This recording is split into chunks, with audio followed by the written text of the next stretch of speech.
Bom, vamos continuar nosso resumo do livrinho de Sada e Abrams, Introdução à Teoria do Caos.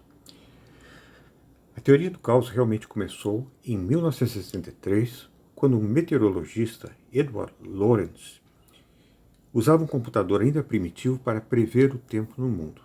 Ele digitou manualmente em uma tabela com 12 variáveis o número 0,506, por descuido ou preguiça, ao invés do original, que era 0,506127, que era do programa inicial, e saiu para tomar um café. Quando voltou, ele encontrou predições de tempo completamente diferentes daquelas que ele havia obtido com o número 0,506127. A sua conclusão foi de que nas mudanças atmosféricas, uma aparentemente irrelevante mudança nas condições iniciais pode determinar alterações posteriores impredizíveis.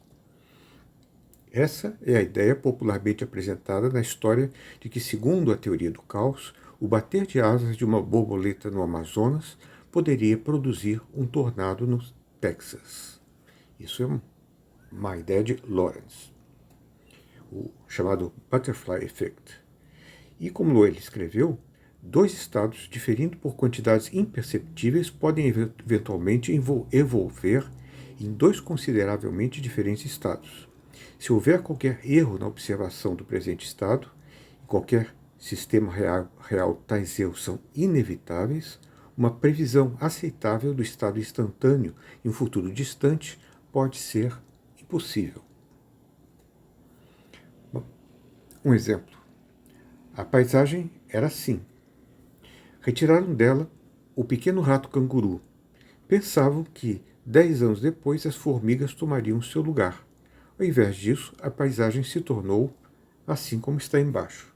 Sistemas complexos são imprevisíveis. Aqui está o rato canguru. Uma adicional ideia é a dos chamados atratores estranhos. Imagine um pedaço de mármore jogado dentro de um vaso côncavo, com água. Ele acabará caindo no centro do vaso. Esse ponto atrai a peça de mármore. É o atrator estranho. Também temperaturas abaixo de 60 graus negativos só são encontradas próximas aos polos e não no Equador, porque o polo é um atrator estranho do congelamento. O olho de um furacão seria outro exemplo de atrator estranho. Os climas são atratores estranhos do tempo. O clima temperado ou frio. Chefes, tribos, estados, religiões seriam atratores culturais. O Papa é o atrator cultural do catolicismo. Os atratores estranhos vivem um espaço de fase. O mais famoso atrator estranho é o atrator de Lorentz. Exemplos de caos são turbulências. Por exemplo, se abrir um pouco a torneira, teremos um movimento periódico, o gotejar, ou então o fluir da água levemente, ou se você abre mais ainda, você vai ter turbulência. E turbulência é o sistema caótico. Algo interessante ainda é a capacidade de auto-organização de certos sistemas caóticos. Um líquido é aquecido. No começo, o movimento interno é de bolhas que sobem e descem. É um movimento caótico, você não pode prever. Mas a partir de certa temperatura, em um recipiente arredondado, ele forma modelos hexagonais e são organizados. Tem uma certa ordem. Outro exemplo são bandos de pássaros migratórios que se auto-organizam. Por exemplo, formando uma nuvem de pássaros auto-organizada. A teoria do caos é uma peça da teoria da complexidade. Exemplos de sistemas complexos, circuitos eletrônicos, voos espaciais, galáxias, sistemas solares, partes do universo, ecologia de florestas, mercado econômico, desertos, sistemas vivos, genética molecular. O mundo parece ser guiado pelo caos e pela complexidade. Uma sugestão muito difícil de ser aceita é de que a teoria do caos estaria contestando o segundo princípio da termodinâmica, a ideia de que a entropia, ou seja, o grau de desordem no universo deve aumentar, até o momento em que a energia se torne igualmente distribuída, ocorrendo então a assim chamada morte do universo. Parece que, se sistemas caóticos são capazes de se organizar, auto-organizar, então a segunda lei não estaria contando toda a história. E nem todos os sistemas tendem à desordem. Haveria aqui um aumento de entropia, mas podem ser bem compatíveis. E há cientistas que dizem que são plenamente compatíveis. A segunda lei da termodinâmica e a teoria do caos, sistemas complexos.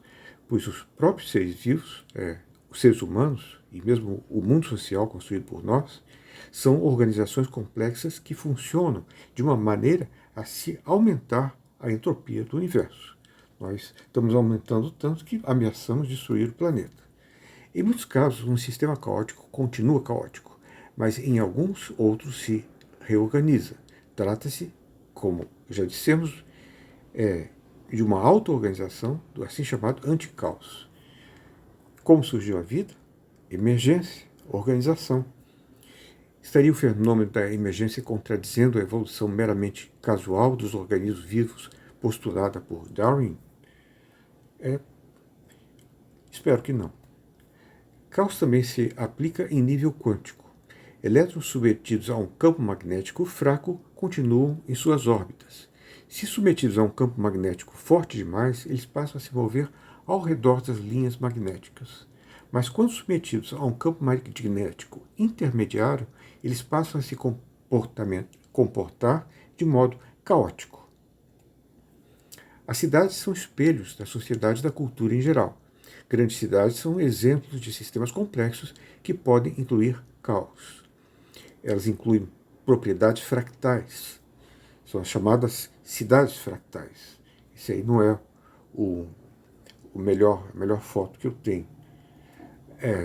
Nem essa. O conceito de auto-organização pode ser aplicado a cidades. Resolveu-se aqui o problema do trânsito. Nosso corpo é coberto por fractais. O coração é um estranho atrator. Quando entra em fibrilação, apresenta sinais caóticos. O cérebro é organizado pelo caos. O cérebro possui atratores estranhos. Quando estamos resolvendo um problema de matemática, o eletroencefalograma mostra um atrator diferente de quando estamos descansando. A personalidade poderia ser um atrator estranho. Crítica. Peter Allen argumenta que o caos é apenas um subcomponente da dinâmica não linear que é parte de sistemas complexos. Não é, pois, uma teoria em seu direito próprio. Conceitos como o de atrator estranho são de menor importância. O conceito de caos, pensa ele, serve para prover ruído que sustente a adaptabilidade e a surpresa. Ian Stewart também faz crítica. Ele reclama que o termo caos escapou de seus limites, tornando-se, em certa medida, desvalorizado. Caos se tornou uma metáfora, mas seguidamente a metáfora errada. Ao invés de um método para estabelecer a ordem oculta, torna-se uma desculpa para a inexistência da ordem. Ele foi um dos teóricos importantes do caos. Questões. O que tem a ver o sistema caótico com o fractal? Não muito mais do que com uma dízima periódica? Que dizer de coisas como atrator estranho, que apesar do nome não parece ser nem atrator nem estranho? E se decidíamos simplesmente chamá-lo de centro ou epicentro? Não estariam alguns teóricos, por vezes, redescobrindo de maneira extravagante aquilo que já sabemos? Ou então, pior, confundindo meras analogias com homologias? O braço humano é estruturalmente homólogo a uma asa de animal, mas a asa do animal é meramente análoga à asa de um avião. Bibliografia aí, essa mesmo. É isso aí.